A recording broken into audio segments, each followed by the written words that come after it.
Muchísimas gracias. Bueno, lo primero es un placer estar con vosotros durante esta hora y desear que tanto ustedes como su familia estén bien y se cuiden mucho.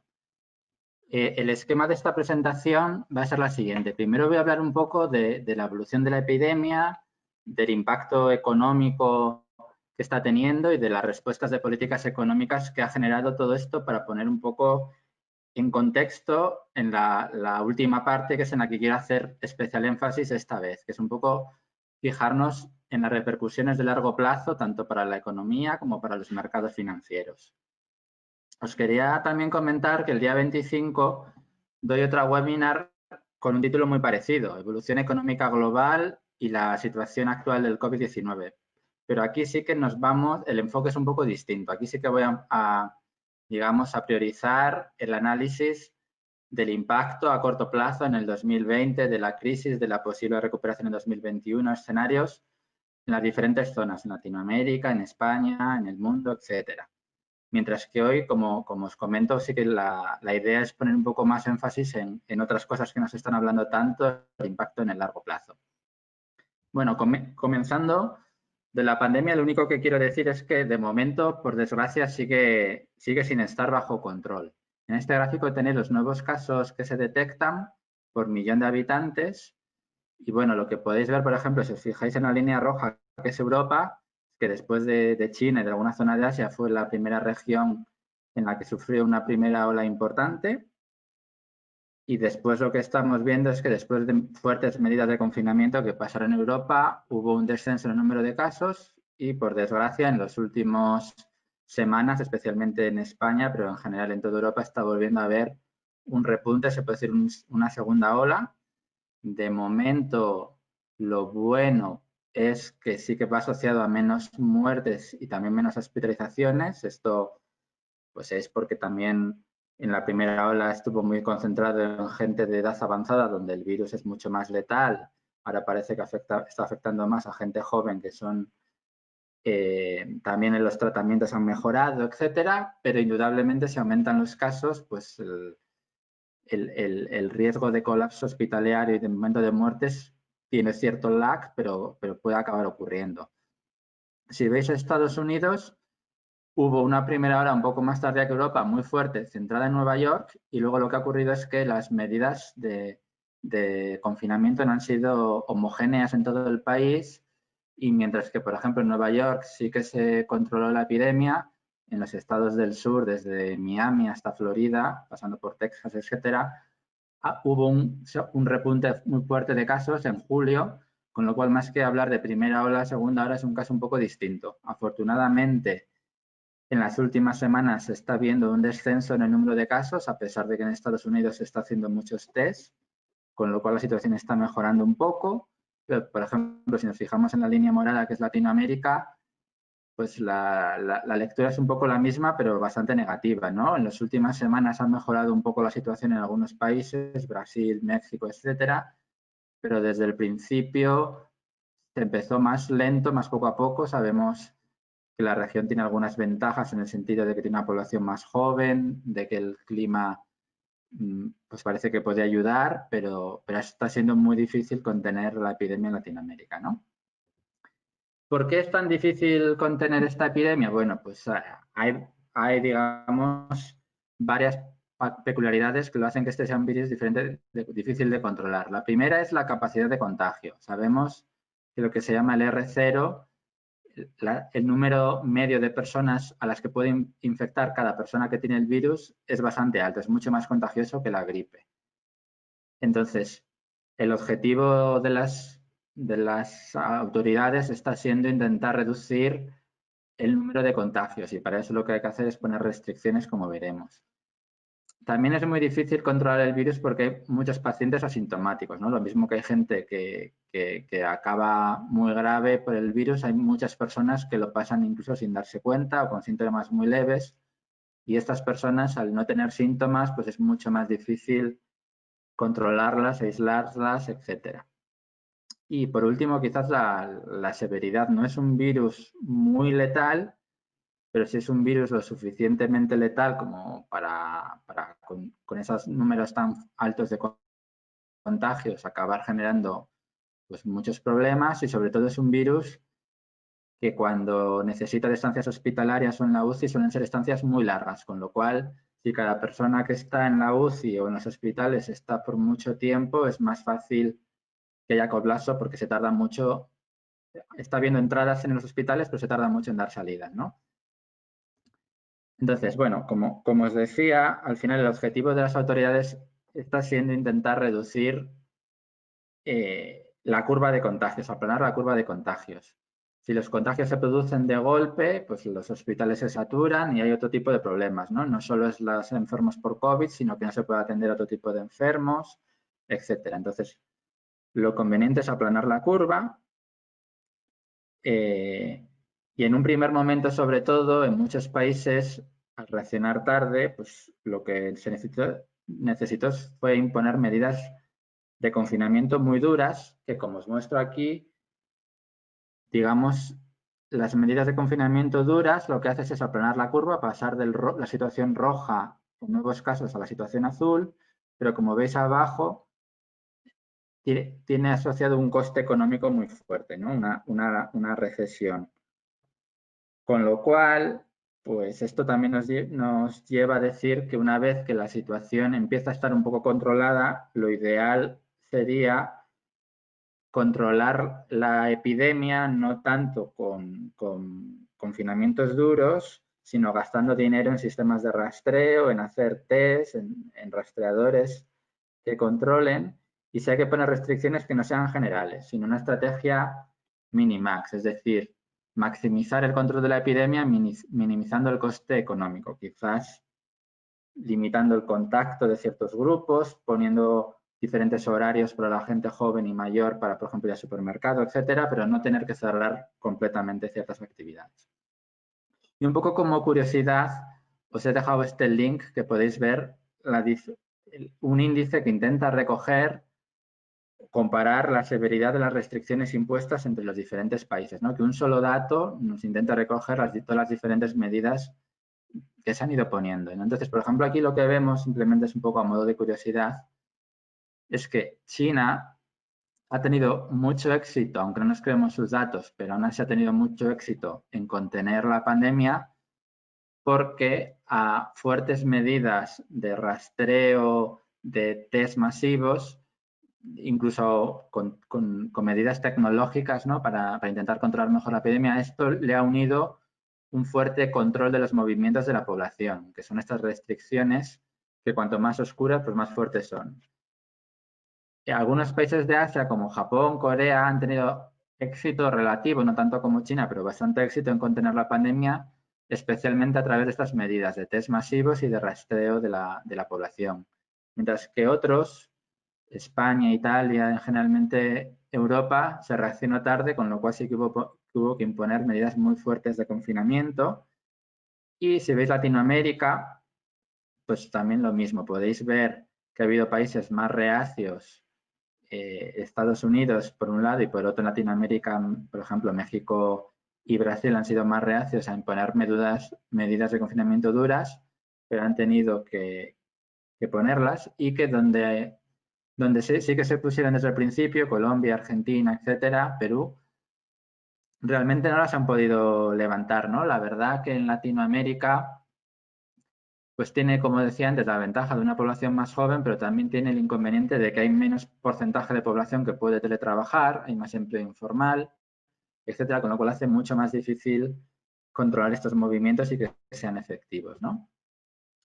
Y ya un poco saltando al impacto económico, pues lo primero que os quiero decir es que desde un punto de vista económico esta es una crisis sin precedentes. Primero, por el inicio en sí, por el origen de la crisis. Esta crisis económica no es como la previa o como una crisis normal que se debe a excesos o a problemas acumulados durante años y que luego necesitan ser purgados también poco a poco. No, esto es una crisis de la noche a la mañana en el cual el Estado se ve en la necesidad de decidir parar la producción, aislar la economía, sabiendo que esto tiene un coste económico, pero que es una medida necesaria en ese momento, ¿no? Entonces, el origen de la crisis es un origen de oferta. El gobierno decide que hay tiendas que tienen que cerrar, que hay fábricas que tienen que cerrar y que hay trabajadores que pueden teletrabajar, pero otros que tienen que quedarse y no pueden trabajar, ¿no? Tienen que quedarse en casa y no pueden trabajar. Además, como vivimos en un mundo global, pues no solo nos afectan las propias restricciones nuestras, sino que ciertas cadenas de producción necesitan bienes intermedios que si, aunque mi fábrica esté funcionando, si los bienes intermedios vienen de otro país donde sí que hay restricciones, también voy a tener problemas. Entonces, el origen es un origen por el lado de la oferta. Además, como lo que os quería mostrar aquí es que en el lado de digamos, de la izquierda tenéis este índice del rigor del confinamiento. Cuanto más alto, más duro fue el confinamiento. Y lo que veis en la derecha es que la movilidad se redujo instantáneamente, ¿no? Fueron unas medidas muy fuertes que han reducido la movilidad y la actividad muy, muy rápido, ¿no? Lo que pasa que esto es un poco solo el inicio. El inicio de la crisis viene por el lado de la oferta, pero sabemos que la economía está interconectada. Entonces, si se interrumpe la actividad, esto a su vez tiene efectos directos sobre el empleo, sobre la renta de los ciudadanos. Sabemos que va a haber despidos, reducción de jornada, va a haber gente con miedo a una crisis o al virus. Entonces, pues va a haber ahorro precautorio, va a haber caída de los turismos, de las remesas. Entonces, a este shock inicial de oferta sabemos que no es toda la historia, que se le va a añadir un shock muy fuerte de demanda. De hecho, aquí un poco es lo que os muestro, es que al final esto es un ciclo, ¿no? Entonces, al parón que hay en las empresas, en la actividad de las empresas, le sigue un parón en los flujos de caja de esas empresas que van a invertir menos, que van a despedir a trabajadores, que no van a poder pagar los créditos al sector financiero, y esto a su vez pues va a llevar a caída de la renta y de la confianza de esas familias, van a consumir menos de esas empresas y de otras empresas, con lo cual estas empresas van a estar también peor, van a tener más caídas de flujos de caja. El sector bancario, si tiene problemas, va a dejar de dar créditos o no va a financiar, con lo cual va a haber quiebras, va a haber menos capacidad de nueva inversión, etcétera. Entonces, bueno, ¿por qué es una crisis especial? Pues os lo decía, por el origen, uno. Dos, por el impacto. Este es el caso de España. En España, el PIB en el primer trimestre cayó un 5,2% intertrimestral, pero con solo unos pocos días de confinamiento. Ya en el segundo trimestre, que es donde más afectó el confinamiento, la caída ha sido del 18,5%. Es decir, en 3-4 meses, el PIB se ha reducido en un 22,5-23%. O sea, más de casi un cuarto por ciento del PIB se ha perdido en solo 3 meses. Es algo inimaginable. O sea, el impacto tan rápido y tan abrupto no se veía desde una situación de guerras. Por ejemplo, en Latinoamérica estamos hablando de que el PIB ahora, después de unos meses de confinamiento, puede estar en el nivel que estaba a inicios de los años 2000. O sea, estamos hablando de más de 10 años de pérdidas de crecimiento. Y sí que es verdad que esperamos un rebrote mucho más rápido que en otras crisis, pero bueno, la situación es muy dura, ¿no? Entonces el impacto va a ser muy fuerte. Y también, ¿qué más cosas especiales tiene esta crisis? Bueno, fijaros, normalmente los sectores más afectados en una crisis normal suelen ser las manufacturas, ¿no? Las manufacturas, la producción industrial, suele ser mucho más volátil que los sectores servicios. Por lo tanto, en casi todas las crisis lo que más sufren son las manufacturas. En este caso, esto no es así. Los sectores más afectados, disculpad, al final son turismo, restaurantes, ocio, todo el sector servicios. Y como podéis ver aquí, estos son la evolución de los PMI. Los PMI es al final encuestas que haces a los empresarios de cómo están evolucionando sus órdenes, su empleo, etcétera, en los próximos meses. Entonces, como veis aquí, el sector servicios ha tenido un palo mucho más fuerte aún que el sector manufacturero. ¿Y esto qué implica? Pues que el sector servicios es el más intensivo en empleo, con lo cual la destrucción de empleo de esta crisis es enorme. En esta diapositiva os he puesto un poco la diferencia entre Estados Unidos y Europa, porque han tenido una forma de reaccionar a esto un poco distinta, ¿no? En Estados Unidos la forma de pensar ha sido, bueno, somos una economía muy dinámica, no nos importa tanto que se destruya mucho empleo porque pensamos que lo podemos generar, pero para poder generar el empleo y recuperarlo muy rápido necesitamos que el consumo se mantenga alto. Entonces, ¿qué han hecho en Estados Unidos? Han dado subsidios, ayudas muy fuertes al consumo. No han hecho transferencias, digamos que indiscriminadas, tanto a gente que ha podido perder empleo como a gente que no, a gente pobre como a gente rico, pero de forma indiscriminada y muy rápida han dado ayudas para activar el consumo, mantener el consumo alto, pensando, bueno, se va a destruir empleo porque hay negocios que tienen que cerrar y van a despedir gente, pero si el consumo se recupera muy rápido, pues la actividad se va a recuperar y va a haber demanda para generar empleo nuevo otra vez. En Europa digamos, se piensa que es menos dinámica, que si un empleo se destruye no es tan fácil volver a generarlo y la gente que se queda en empleo puede acabar perdiendo su capital humano, con lo cual lo que se ha intentado es intentar que la gente no sea despedida, sino que el Estado, digamos, dé programas que faciliten reducción de horas de trabajo, reducción de salarios con el sector público compensando por esa reducción de salarios para la gente que está en esas situaciones, ¿no? de situaciones de reducción de empleo. Entonces, son ayudas que no son generalizadas a toda la población, sino que van focalizadas a aquellos puestos de trabajo en riesgo y lo que han mantenido es la tasa de desempleo en la línea azul más baja que en Estados Unidos, pero que si miramos todo el total de fuerza de trabajo que tiene ayudas, lo que sí veríamos es que la tasa de desempleo realmente habría subido mucho más si no fuera por esto, ¿no? Que estaríamos hablando de tasas de desempleo de entre el 25 y casi el 50% en algunos países. Entonces, bueno, como veis, el impacto en empleo es tremendo, lo veamos en las estadísticas o no lo veamos en las estadísticas. ¿Qué más quiero resaltar de esta crisis? Bueno, pues que, fijaros, el FMI, tanto en la actualización de previsiones que da en abril como la que da luego ya en junio, el FMI decía que los países más afectados por esta crisis iban a ser los países desarrollados. ¿Por qué? Porque eran los que habían impuesto medidas de cuarentena más fuertes, ¿no? Y yo, en una webinar que di en mayo, ya dije que no, que algunos países emergentes, como por ejemplo Latinoamérica, sí iban a ver muy afectados por esta crisis, incluso más que los países desarrollados. Pues mira, aquí ya tenemos algunos datos. Aquí tenéis en rojo China, que sufrió una caída muy fuerte, pero luego es el que más se ha recuperado. Y tenéis en azul los países desarrollados y en blanco los países emergentes sin contar China. Y lo que veis es que efectivamente los países emergentes están sufriendo mucho esta crisis.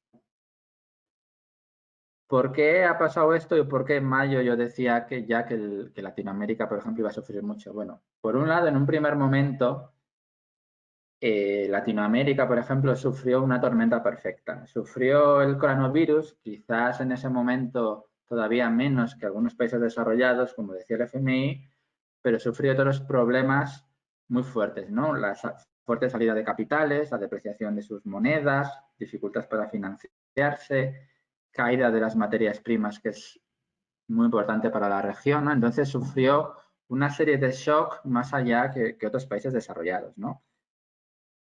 Y lo cierto es que luego lo veremos, la rápida intervención de los bancos centrales, tanto desarrollados como emergentes, ha hecho que estas salidas de capitales se pararan, que la depreciación de las monedas se revirtiera.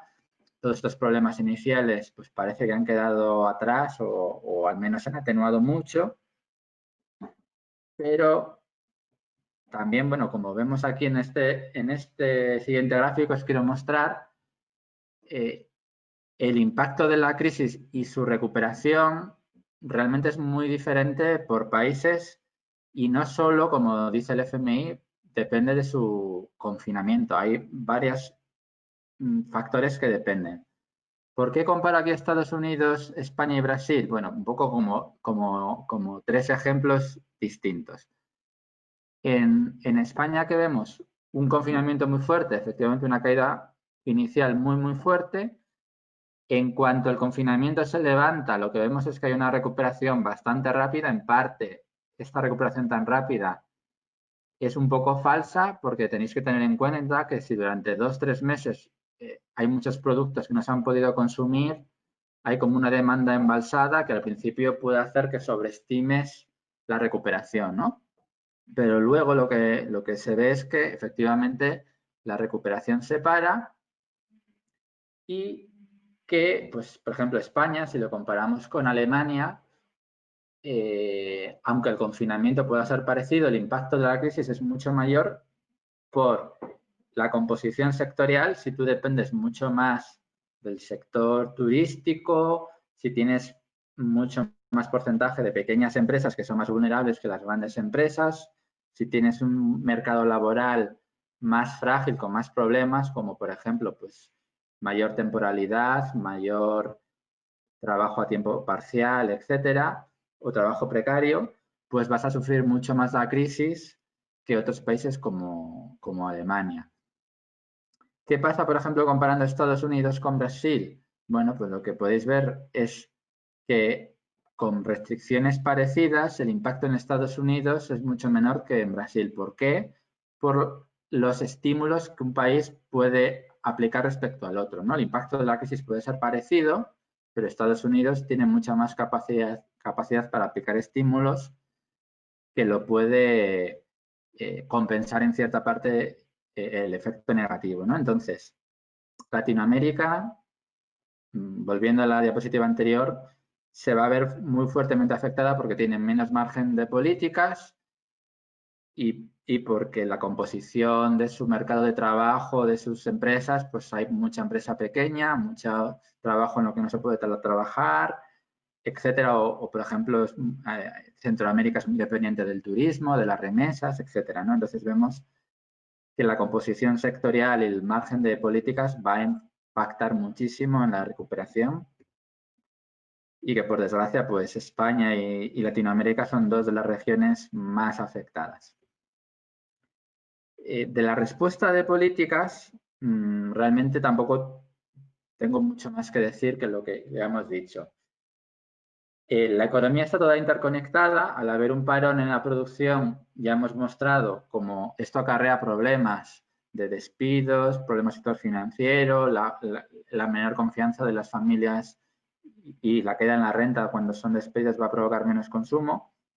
Entonces, algo positivo, digamos, de esta crisis es que en la crisis de 2008 se fue muy lento en reaccionar o no se estaba del todo claro cuáles eran los problemas de la economía y cómo se podían solucionar. De esta vez estaba muy claro cuál era el problema, se habían cerrado producción, se había aislado a la gente y estaba muy claro que o se actuaba muy rápido o el coste iba a ser enorme, ¿no? Entonces, ¿qué había que hacer? Bueno, pues estaba muy claro, había que dar, bueno, los bancos centrales dar liquidez para intentar que los sectores financieros siga prestando, que las empresas tuvieran liquidez para mantener el pago de salarios, etcétera, a los trabajadores y que los trabajadores despedidos pues mantuvieran también cierto flujo de ingresos a través de más subsidios o los planes que hemos explicado y también lo que se hizo fue dar muchos avales, ¿no? Que el sector financiero fuera el que asumiera el riesgo para en un momento de fuerte incertidumbre no se cortaran ni el crédito ni las relaciones comerciales entre los diferentes agentes. ¿Qué conclusión, o digamos qué conclusión no, qué implica todo esto? Bueno, pues uno, que el déficit fiscal va a ser enorme. Aquí es un gráfico comparando el déficit en 2009 con la anterior crisis con este, y ya las medidas que se habían aplicado en junio ya eran mucho mayores que las de 2009, pero es que todavía cada día se siguen tomando nuevas medidas, se sigue viendo que hay que seguir ampliando esos subsidios más tiempo, con lo cual digamos que la rapidez del apoyo y la cuantía del apoyo no han tenido parangón, ¿no? Eh,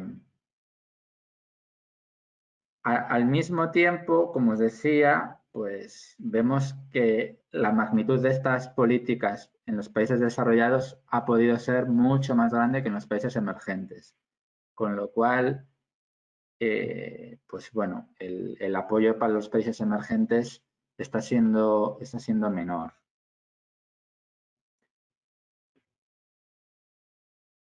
Como sabéis también, la política monetaria ha tenido un papel muy importante. En el anterior webinar os comentaba que cuando hay una crisis de oferta, de demanda, el impacto suele ser muy grande, pero que cuando hay una crisis además financiera, digamos, la recuperación siempre es mucho más lenta, ¿no? Una crisis financiera complica mucho todo más. Entonces, el objetivo sobre todo de la política monetaria era evitar una crisis financiera, que esas inestabilidades que os he comentado de depreciaciones fuertes de tipos de cambio, salidas de capitales muy fuertes de unos activos a otros, de unos países a otros, se pararan, que el pánico financiero no cundiera, ¿no? Y esto, la verdad que se ha conseguido. Los tipos de interés volvieron a cero, que prácticamente ya estaban a niveles muy bajos, no había tanto margen de políticas tradicionales monetarias de bajar tipos de interés, pero entonces lo que se ha hecho es políticas muy fuertes, no convencionales, de compra, de deuda, de aumento del balance de los bancos centrales. Aquí tenéis en la izquierda lo que se ha hecho esta vez, y estamos hablando de que tanto en Estados Unidos como en Europa como en Japón, las compras de deudas han sido de un 15% del PIB, pero además de un mes a otro, ¿no? En marzo, abril pasaron de nada a un 15% del PIB, mientras que en la crisis financiera anterior, pues lo que estamos viendo es que las compras fueron mucho menores, en el mejor de los casos del 8-9%, pero además estamos hablando de que estas compras fueron durante varios años, ¿no? Con lo cual, el, el estímulo monetario que se ha puesto esta vez ha sido bestial. ¿Y qué repercusiones, no? Esto ya, como os decía, es un poco la parte más importante de la presentación. Bueno, hay una primera repercusión que es mucho más conceptual. Digamos, para explicarlo bien, o podríamos tener un debate que fuera de una webinar entera, solo os quiero dar unas pinceladas, y si es mucho lío, no os preocupéis que luego las siguientes ideas van a ser mucho más fácil. Pero lo primero que se está debatiendo es que es posible que vayamos a un mundo con mucha mayor o con mayor intervención estatal, ¿no? Un poco la idea que hay detrás es la idea que ha dominado el pensamiento económico en los últimos 30, 40 años o incluso más, ¿no? Un poco la idea que había detrás es que las inversiones privadas siempre, al menos en general, son mucho más productivas que las inversiones públicas. ¿Por qué? Pues porque el mercado asigna mejor recursos y porque al final toda intervención pública hay una decisión política que puede llevar lugar a corrupción, a mal manejo de esos fondos, etcétera, ¿no? Entonces, la idea que ha predominado es que era óptimo reducir el papel del Estado lo máximo posible y sus inversiones. Que la inversión fuera siempre principalmente inversión privada. Y digamos que estando completamente de acuerdo yo y la mayoría de economistas que el sector privado tiene una ventaja que suele ser más productivo, una ventaja en la asignación de recursos, digamos, esta lectura de que el tamaño del Estado y su intervención debe minimizarse no tiene por qué ser siempre así, ¿no? ¿Y por qué? Bueno, porque parece que cada vez vamos a un mundo más en el que hay una insuficiencia de demanda, que dicho de otra forma, el, el consumo es insuficiente, el ahorro es muy alto, con lo cual el ahorro, la capacidad de ahorro es mayor que la inversión. Si el ahorro es mayor que la inversión, que haya inversión pública no está desplazando inversión privada, ¿no? No, si hay una inversión pública no quiere decir que le esté quitando los fondos a una inversión privada que sería más efectiva, sino que puede complementarla o puede haber al menos fondos para las dos inversiones, ¿no? Y si hay gente que está en desempleo o hay gente que lo está pasando mal y hay cierta reactivación por una inversión pública que, aunque sea poco productiva, si es suficientemente, si es más productiva que el bajo tipo de interés que se está pagando, que recordemos que estamos en un mundo de tipos de interés cero negativos para ciertos sectores públicos, pues eso generaría un estímulo económico y una reactivación de la economía que tendría efectos positivos sobre todos los sectores, ¿no? Esto se junta con que en esta crisis pues estamos viendo que hay sectores estratégicos, que los mercados no, a veces depender demasiado del mercado no siempre es lo eficiente en una situación de pandemia donde necesitas seguridad, donde necesitas tener tú la producción y no depender de que otro país te la mande, ¿no? Y también se junta con unos problemas geopolíticos que en otras ocasiones he hablado, hoy no, pero bueno, de que estamos viendo que China, por ejemplo, pues es un país donde el mercado tiene un papel importante, no es un país 100% comunista, pero donde sí que el Estado tiene un papel de apoyo al sector privado y un papel de tener una visión estratégica que priorice qué sectores son más importantes promocionar y qué política industrial nos conviene a largo plazo, ¿no? Entonces, algo que siempre se ha pensado que era malo, pues el auge de ciertos países que sí que han tenido una mayor intervención y un mayor dirigismo y han tenido éxito, pues hace replantearlo, ¿no? Entonces, esto es muy filosófico, no sabemos si el mundo va a cambiar en este sentido o no, pero es algo que se está debatiendo muchísimo y lo quería comentar. Y bueno, si bien esta mayor intervención estatal no es algo seguro, yo no tengo claro cómo se va a valorar en el futuro todo esto, pero lo que sí es seguro es que vamos a un mundo de mucha mayor deuda. En este gráfico lo que ves es el nivel de deuda global, lo que ves es que después de los periodos de guerras llegó a unos niveles de deuda altísimos. Luego se fue reduciendo. En los últimos años, después de la crisis financiera, la deuda estaba ya a niveles relativamente altos, pero es que ahora, primero, con todo este apoyo fiscal que hemos hablado, que es clave, pero va a aumentar la deuda, y con la caída del PIB que estamos hablando, que al final también es algo malo, o sea, hay menos actividad, la deuda que tienes que devolver entre el PIB es mayor, ¿no? Lo que vamos a ver es un salto en el nivel de deuda tremendo. ¿Qué repercusiones para el largo plazo tiene esto? Bueno, pues dos, o bueno, una la que ya he dicho, que la deuda va a aumentar mucho y hay países que, porque parten de un nivel de deuda ya demasiado elevado, como puede ser en Europa, España, Italia o en Latinoamérica, pues algunos otros, estos países van a tener que preocuparse por la sostenibilidad futura de la deuda más que otros o por cómo el mercado los va a valorar y no va a poder hacer tantos estímulos como necesitarían, mientras que otros como Alemania, Estados Unidos, Japón van a hacer los estímulos que quieran, que necesiten y se van a recuperar mucho más rápido. Dos, que estos países, sobre todo estos países que estoy hablando, que su nivel de deuda ya es alto, deberían haber comenzado ya un debate diciendo al mercado, diciendo a los ciudadanos también, que al final el mercado somos todos, diciendo, mira, Voy a aumentar mucho la deuda porque es necesario, porque es lo óptimo. Si no lo hago, nos vamos a ir a una crisis mucho más fuerte y a largo plazo va a ser mucho peor.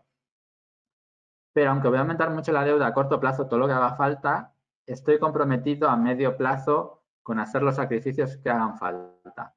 Entonces, no para ahora, pero ya hoy anticipo que estoy dispuesto a tomar estas medidas para reducir los gastos o para aumentar la recaudación fiscal, etcétera, ¿no? Pero tienes que señalizar ya hoy a los mercados que eres un país sólido y que tienes planes para controlar la deuda, ¿no? Y esto va a hacer que ya, que aunque no apliques esos planes hoy, el que los anuncies ya hace que tu tipo de interés al que te financias sea menor, con lo cual vas a estar mejor que si no lo haces.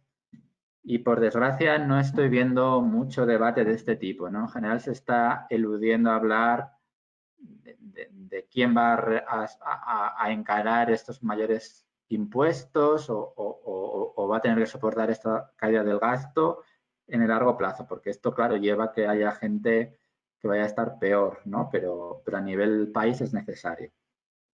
Eso en cuanto a la deuda. Luego, fijaros,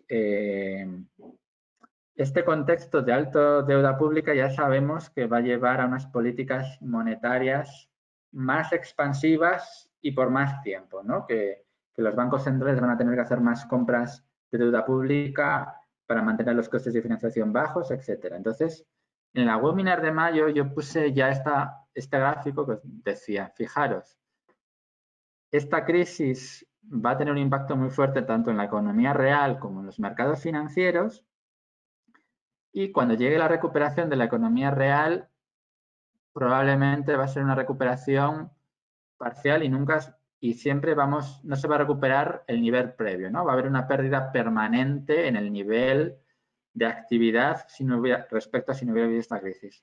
Pero en los mercados es posible que se recuperen de forma muy fuerte y que no veamos esta pérdida nunca de nivel respecto a lo previo. ¿Por qué? Un poco por lo que os estaba diciendo. Porque va a haber políticas monetarias muy expansivas, va a haber mucha liquidez, mucho dinero para invertir, ¿no? Esto ya os lo decía la vez pasada.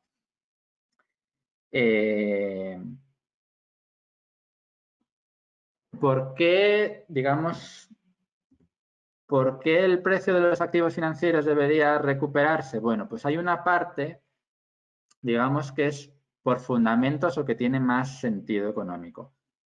Sabemos que esto es una crisis muy fuerte, una crisis que va a hacer que en un futuro haya menos beneficios empresariales, con lo cual debería haber menos dividendos esperados para el futuro. Entonces, por esa parte, el precio de las acciones deberían caer. Pero el factor de descuento, digamos, el tipo de interés al que traes al presente todos esos beneficios futuros, pues con una expectativa de baja inflación y bajos tipos de interés durante más tiempo, hace que el tipo de descuento sea menor, que es lo que estáis viendo aquí, hay unas expectativas de menores tipos de interés a futuro, con lo cual hace que el precio presente sea mayor a iguales dividendos, ¿no? de las acciones. No sé si es un poco complicado de entender, pero la idea es que por fundamentos esto que yo os había contado tiene sentido, ¿no? No me lo había inventado.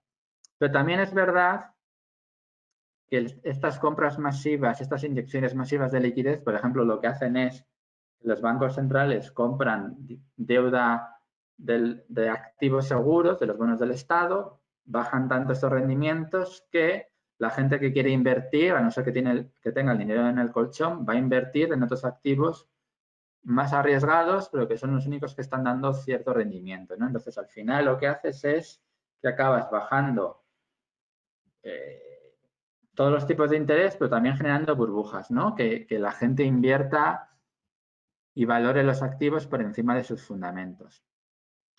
Y justo es lo que ha pasado. En un mundo de bajos tipos de interés y de exceso de liquidez que puede acabar generando burbujas, ¿qué esperaríamos? Una recuperación de las bolsas, pero no del sector bancario. El sector bancario, en este contexto de tipos de interés bajos, va a sufrir muchísimo, ¿no? Entonces, eso es otro lección un poco para las inversiones. Sabemos que el sector bancario va a tener problemas, mientras que las bolsas pueden subir porque otros sectores se ven favorecidos por estas inversiones. Pero hay que tener una cosa en consideración. El sector bancario es clave para la activación de la actividad real. El sector bancario es clave para que el crédito fluya, para que la actividad real fluya. Entonces, si seguimos viendo un sector bancario con problemas, son malas noticias para la recuperación real, aunque veamos que el sector financiero se haya recuperado.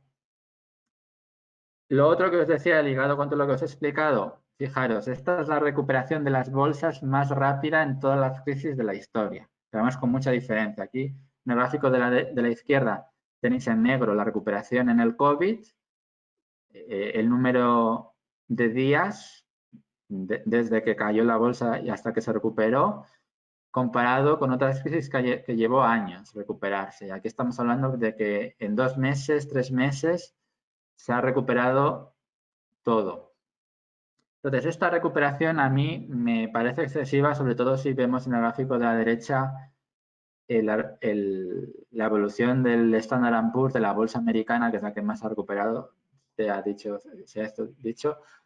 con el nivel de desempleo, de actividad, ¿no? Entonces, hay una desconexión entre los mercados financieros y la economía real que es preocupante. Yo no descartaría que, pese a todos estos estímulos, pudiera, si la pandemia se recrudece o si los indicadores económicos empiezan a salir peor de lo esperado, yo no descartaría fuertes caídas de nuevo de las bolsas, ¿no? Porque creo que aunque los fundamentos explican una recuperación, creo que se ha ido demasiado lejos en esta recuperación. Ha sido demasiado rápida, demasiado fuerte y no está demasiado respaldada todavía por fundamentos. ¿Qué otra repercusión está teniendo y va a tener efectos a largo plazo esta crisis? Bueno, el dólar. El dólar lo habéis visto en un momento inicial, como pasa en todas las crisis, hay más incertidumbre, los flujos van activos seguros, el dólar se aprecia. Pero pasado este primer momento, llevamos ya por lo menos 2 meses de fuertes depreciaciones del dólar, depreciaciones muy, muy fuertes en el mes, como prácticamente nunca se habían visto. Aquí tenéis en el gráfico negro, perdón, la línea azul más oscura, la evolución frente a las monedas duras, el euro, el yen, la libra, y en azul más clarito frente a las divisas emergentes. Y sobre todo frente al euro y al euro y a las monedas fuertes, pero también si quitáramos la lira turca y alguna otra que ha tenido problemas respecto a muchas divisas emergentes, el dólar, como os decía, lleva desde final de mayo depreciándose, además depreciándose muy fuerte. ¿Qué hay detrás de esto?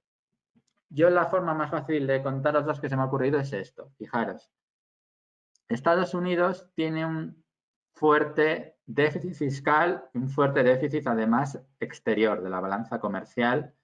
¿Esto qué significa? Esto significa que tiene una necesidad de financiación muy fuerte, ¿no? Porque tiene un déficit tanto en la cuenta fiscal como en la cuenta externa. Siempre que ha tenido estos déficits, el dólar, o sea, ha ido moviéndose en paralelo, salvo en el inicio de los años 80 y justamente antes de esta crisis. Estados Unidos tenía ya, como veis en rojo, un deterioro de su déficit fiscal, estímulos fiscales muy importantes que aprobó, recordad, y el dólar estaba fuerte. ¿Por qué pasaba esto? Porque recordad que los tipos de interés en todas las zonas que se consideran seguras, ¿no? Que al final gran parte de la inversión va a activos seguros, Europa, Japón, etcétera, estaban en tipos de interés cero o negativos.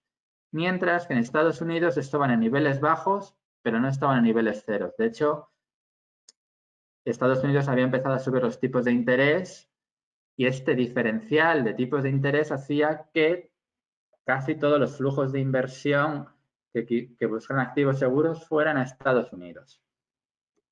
¿Qué ha pasado con esta crisis? Pues que Estados Unidos también ha bajado los tipos de interés a cero. Entonces, este factor que estaba compensando el deterioro en las cuentas externas y fiscales de Estados Unidos, este factor se ha acabado con esta crisis, ¿no? Entonces, ahora el dólar ha recuperado esta debilidad que en el fondo es la lógica, ¿no? Que explican sus necesidades de financiación. Yo además os digo que es muy probable que esta debilidad del dólar sea permanente. Por un lado, el dólar tendría a moverse en ciclos, con lo cual es posible que haya empezado un ciclo de debilidad que dure años. Y en segundo lugar, precisamente por el COVID. El COVID ha hecho que en Europa, que fijaros, en este gráfico lo que tenéis es las tenencias de bonos de Estados Unidos por parte de inversores europeos, es decir, como Estados Unidos estaba dando más rendimiento, mucho ahorro de Europa, de Japón, se estaba yendo a Estados Unidos, comprando deuda. ¿Qué ha pasado? Que ahora en Europa se han anunciado importantes planes de estímulo fiscal, ¿no?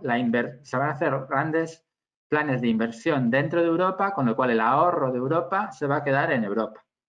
Y lo mismo podemos decir de otras partes del mundo. Con lo cual sabemos que ni porque los tipos de interés estén bajos en Estados Unidos, ni porque por la crisis va a haber necesidad de hacer grandes inversiones dentro de otras zonas, estos flujos van a seguir yendo a Estados Unidos.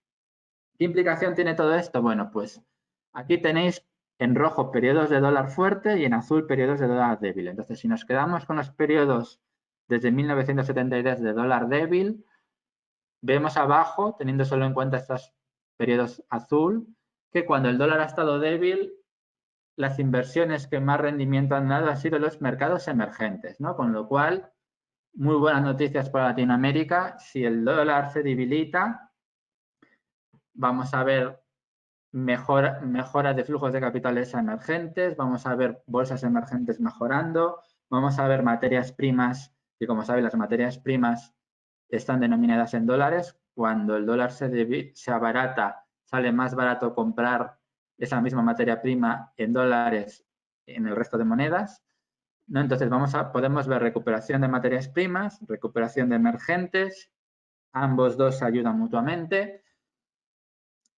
Y entonces esto va a ser un cambio muy fuerte también en las decisiones de inversión y en las zonas beneficiadas a largo plazo. Un dólar débil puede ser muy bueno para la economía mundial, no en 2020, pero a partir de 2020, ¿no? En 2021, 2022, etc.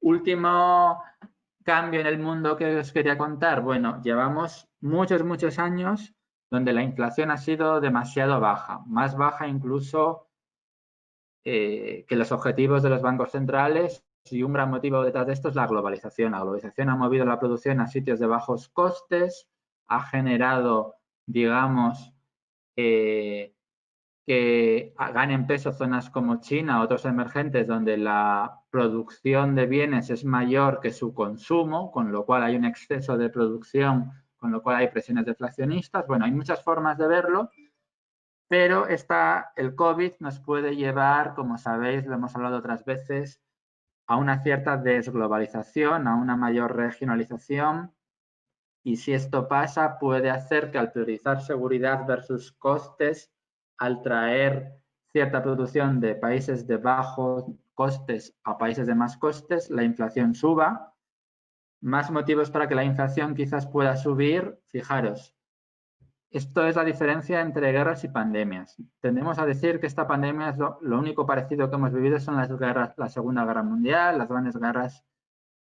Pero ¿qué pasa? En una guerra tiende a haber más destrucción de capital físico que humano. Aunque hay muchas pérdidas de capital humano, se destruye mucha infraestructura física, etcétera. ¿Qué pasa en la pandemia? Que el capital físico apenas se ve alterado. Lo que hay es muertes. Es verdad que esta pandemia, sobre todo gente de la tercera edad que no trabaja, pero bueno, hay más destrucción de trabajo que de capital. También, no solo por muertes, sino como hemos visto, por desempleo, etc. Entonces, eso quiere decir que la gente que trabaje va a tener más capital disponible por unidad de trabajo. También que vamos hacia un mundo más digital, más productivo. Entonces, todo esto podría llevar a que los salarios después de esta pandemia, en términos reales, aumenten.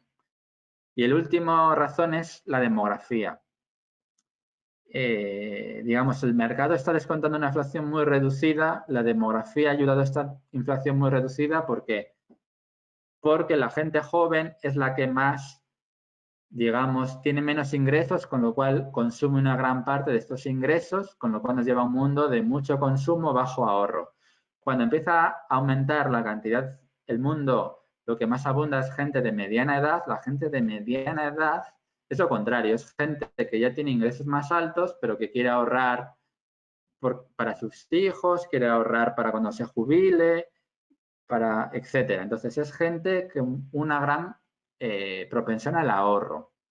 Sin embargo, a medida que se sigue envejeciendo, no vamos cada vez a más clase, digamos, gente de mediana edad, sino que cada vez va a haber gente mayor de 65 años que no trabaja. Y esta es gente que consume, pero no produce. Con lo cual, lo que os decía, un mundo donde hay exceso de producción frente a consumo, probablemente cambie en cuanto haya suficiente porcentaje de población jubilada, ¿no? Que consume pero no produce. Entonces, esto puede cambiar.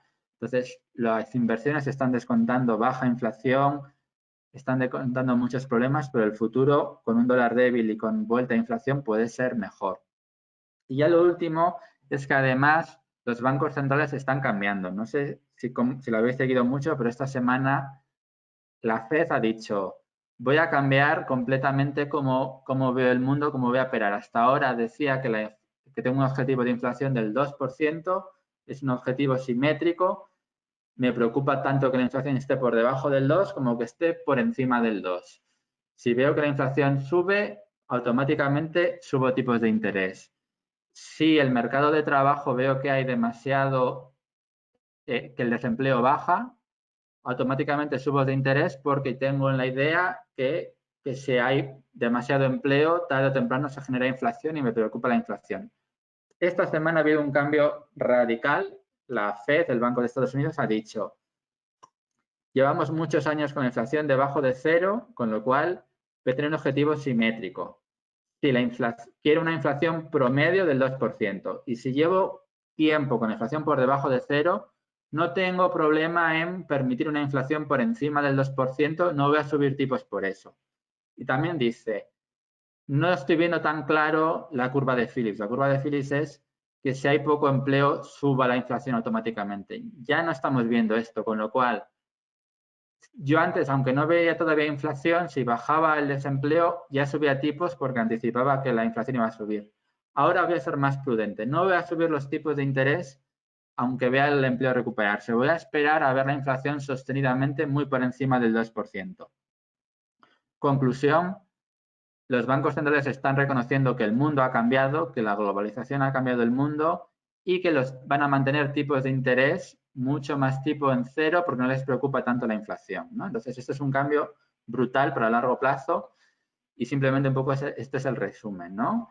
Las tendencias de largo plazo son hacia la digitalización, regionalización. Esto puede llevarnos a más productividad, pero también a más costes e inflación, que nadie lo está descontando. Podemos ver más intervención estatal y lo que vamos a ver seguro es más deuda, más política monetaria supeditada a esta alta deuda, con lo cual no va a haber miedo a la inflación, sino que al revés, va a haber miedo a que suban los tipos o a que la deuda sea insostenible, ¿no? Y puede haber burbujas, dólar débil, etcétera. Y sin más, pues ya paso al turno de preguntas. Muchísimas gracias.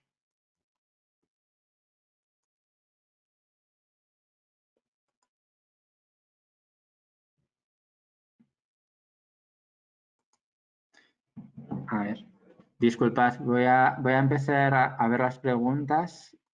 A ver, disculpad que tarda un poco.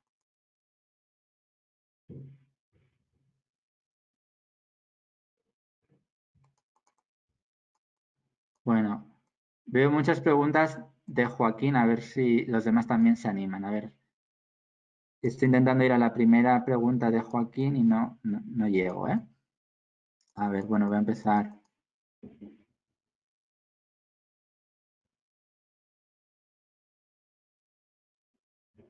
Bueno, una pregunta de Joaquín es demasiado técnica, es por donde he empezado. Nos pregunta si las compras de los bancos centrales como el BCE o la FED no aumentan la base monetaria, si no estaríamos en una trampa de liquidez. Bueno, la respuesta rápida es es si, quiere decir, siempre tradicionalmente se había pensado que esas políticas llevaban a más inflación, pero realmente para que haya una más inflación tienen que generar un aumento del crédito, de la actividad y, y no siempre es el caso, ¿no? Pero no quiero entrar demasiado en tecnicismos en esta pregunta. A ver.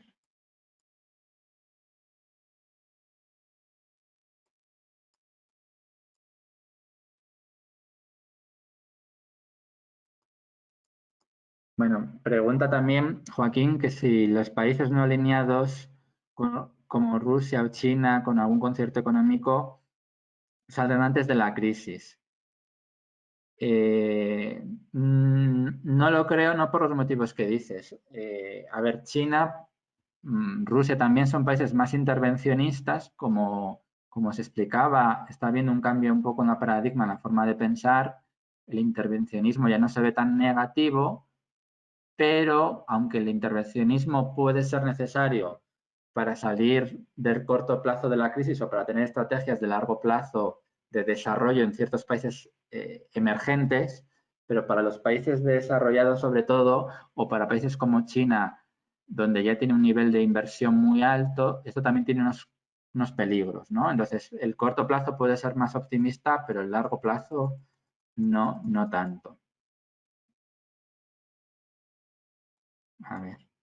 Bueno, aquí, por cambiar un poco. Eh, Ricardo nos pregunta, en la empresa donde me ofrecieron servicios financieros, a ver, perdona.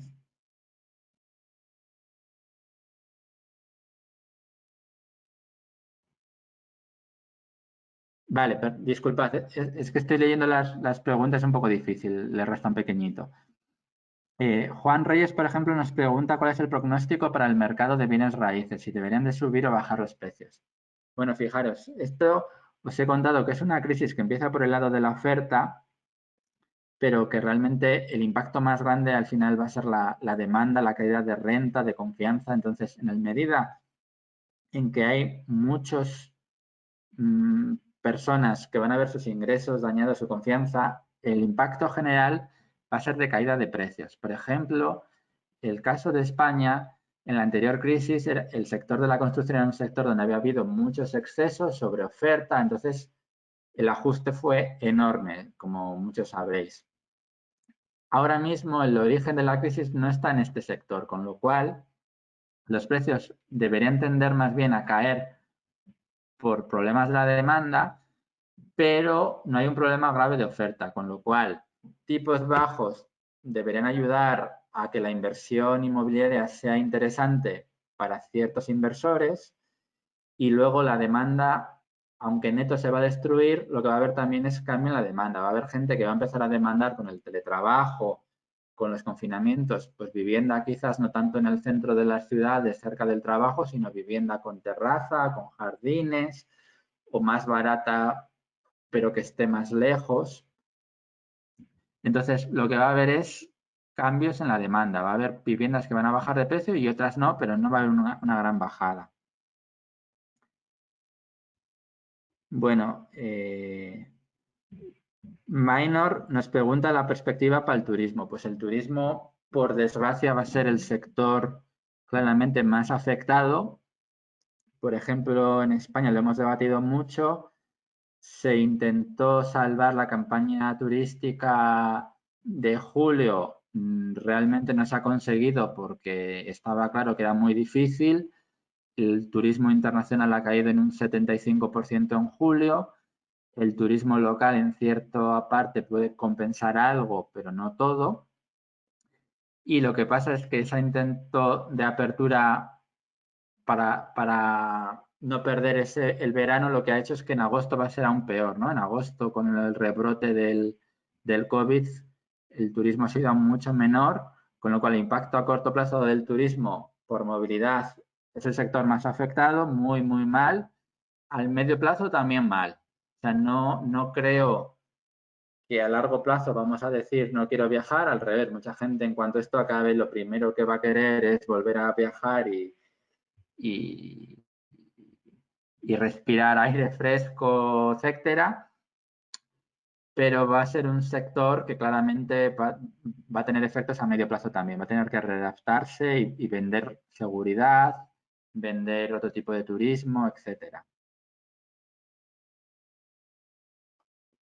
Bueno, Ricardo me vuelve a preguntar por la recuperación del real estate. Sí que pienso lo que he dicho, a corto plazo negativo, pero un entorno de bajos tipos de interés, de cierta recuperación de inflación, debería hacer que la inversión en real estate sea interesante, ¿no? Yo creo que se puede recuperar.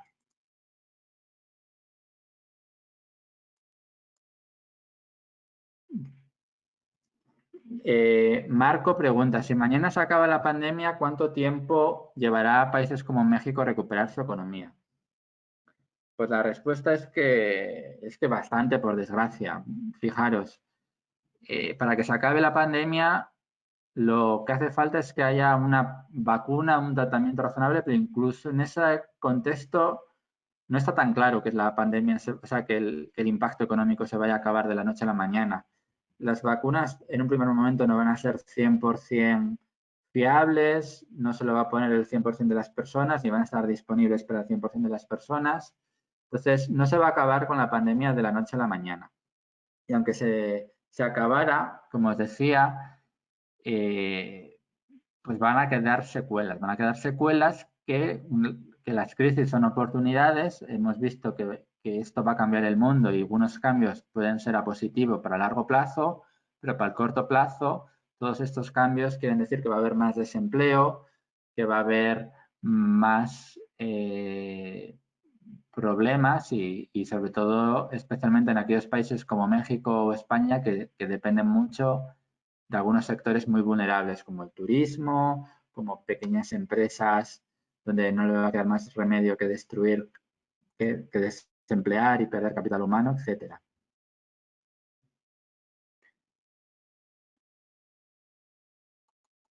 A ver, disculpad.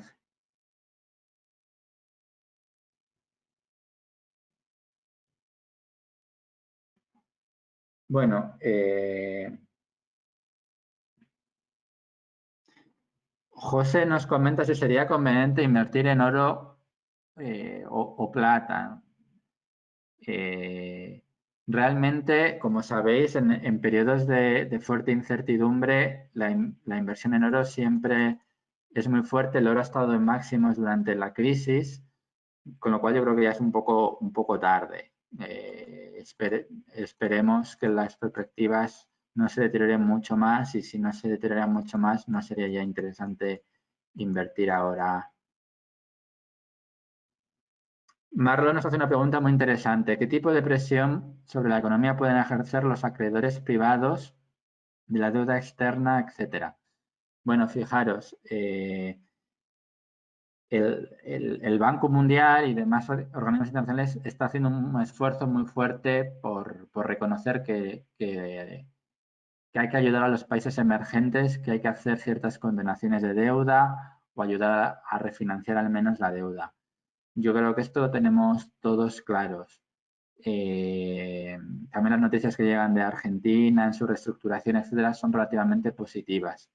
Si no fuera así, efectivamente la presión sería insostenible y lo único que pueden hacer los países es intentar señalizar compromiso a medio plazo, pero en muchos casos sería insostenible su endeudamiento y subiría demasiado como para poder seguir repagar su deuda, ¿no? Bueno, a ver. Y bueno, simplemente recordaros que ha habido demasiadas preguntas. Disculpad que ha sido difícil leerlas tan pequeñito y poder responder a todas, pero que tenemos una próxima webinar donde el enfoque va a ser parecido. Voy a intentar hablar mucho más del impacto a corto plazo y los escenarios para Latinoamérica, para España y para las diferentes regiones. pero vamos a seguir hablando del impacto del COVID y podéis seguir preguntándome todas vuestras dudas y espero que os resulte muy interesante. Muchísimas gracias.